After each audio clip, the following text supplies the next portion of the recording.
Bonjour les amis, aujourd'hui je vais vous apprendre à faire le tagine d'agneau au pruneau. Donc suivez ma recette tout au long, elle est détaillée de A à Z et au final vous saurez faire ce plat gastronomique marocain. Alors si vous avez aimé cette recette, n'oubliez pas de liker, de partager et surtout de vous abonner. Et je suis, voilà, si vous voulez servir, on va dire individuel, vous mettez un petit morceau de viande, vous mettez les 4 portions de pommes de terre, quelques carottes et les 3 pruneaux. Un jus, on voit bien là, vous avez vu le persil coriandre qui est encore tout frais. On accompagne ça d'une petite salade verte. Moi là j'ai vraiment mis juste tomates, concombres, radis. Au niveau de la vinaigrette, vraiment juste de l'huile d'olive, du sel, du poivre, peut-être du vinaigre balsamique. Et j'accompagne ça de pain complet. Voilà, on va commencer la recette étape par étape. Il vous faut à peu près 200 g de gigot d'agneau par personne, un oignon, une demi-carotte, une petite pomme de terre rate chacun, un petit peu de coriandre, un petit peu de persil, 2 cuillères à soupe d'huile d'olive, quelques bâtonnets de cannelle, une cuillère à soupe de miel, une cuillère à soupe de gingembre, une cuillère à soupe de curcuma, une demi-cuillère à soupe de poivre, une cuillère à soupe de sel. Pour les pruneaux, il faut compter à peu près 3 pruneaux par personne, de l'eau pour les cuire, une cuillère à soupe de graines de sésame, une demi-cuillère à café de cannelle, une demi de sel et 2 cuillères à soupe de miel. On va commencer notre recette. Je vais mettre mon coquillot sur viande, je vais sur agneau, je vais sur morceau avec os. Là, moi j'ai quand même 1 kg, donc je pars sur 1 kg. Mais vous inquiétez pas, vous pouvez faire ça même dans une marmite normale. Mais il faudra un peu plus longtemps pour la cuisson. Allez, quand on voit qu'on peut commencer à mettre notre viande fer doré, il faut vraiment que notre coquillot, notre marmite soit bien chaude pour qu'on puisse saisir la viande aussitôt pour avoir une très belle coloration. Et comme ça, notre viande aura meilleur goût. Aussitôt, je mets dessus juste mon sel. On attend que ce soit bien doré pour continuer à mettre les autres ingrédients. Voilà, je retourne ma viande pour qu'elle soit bien cuite des deux côtés.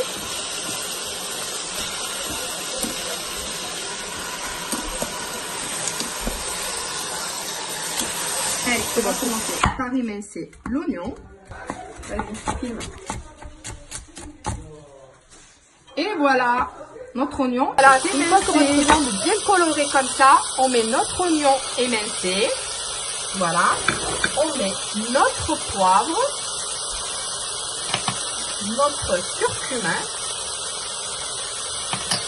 notre gingembre, les petits bâtonnets de cannelle.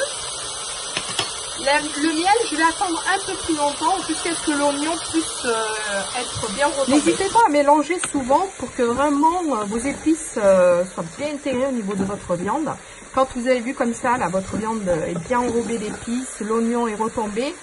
Là, on peut mettre notre cuillère de miel. Alors moi, j'ai pris de miel de fleur. Je mélange mon miel. Voilà. Je mets un verre d'eau, donc 200 ml d'eau. Voilà, je mélange bien. Voilà, j'ai mis à peu près 300 ml d'eau. Une fois que j'ai bien mélangé mon miel, là, je vais envoyer en cuisson. Donc, j'arrête de dorer.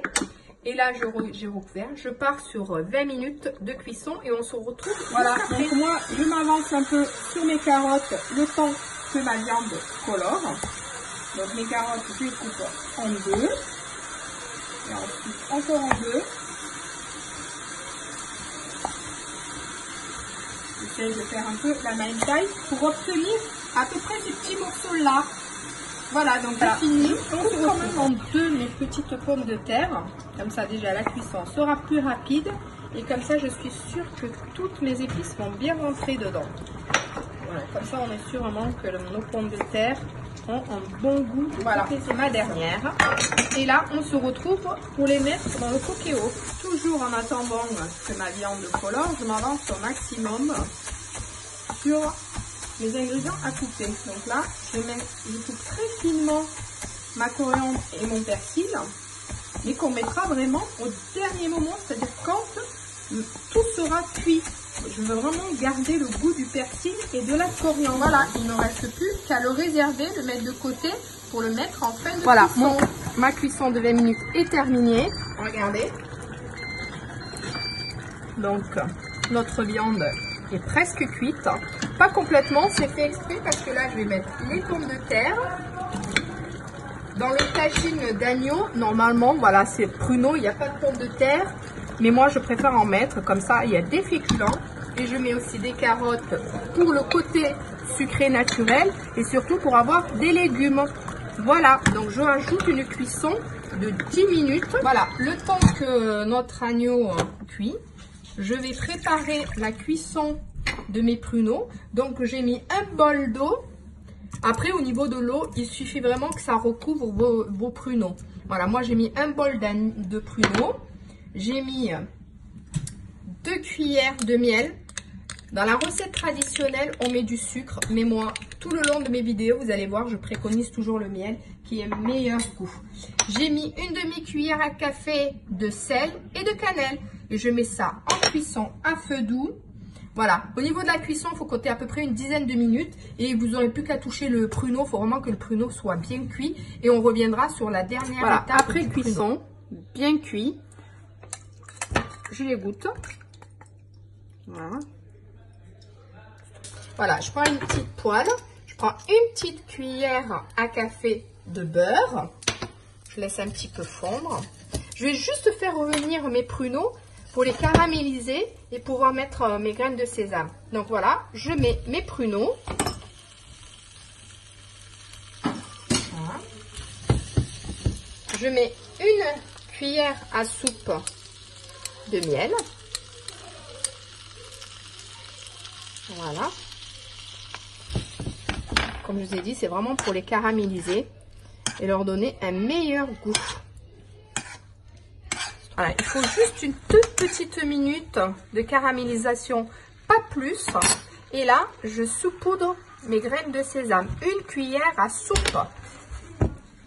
Voilà, puis là on essaye de mélanger pour bien les enrober. Voilà.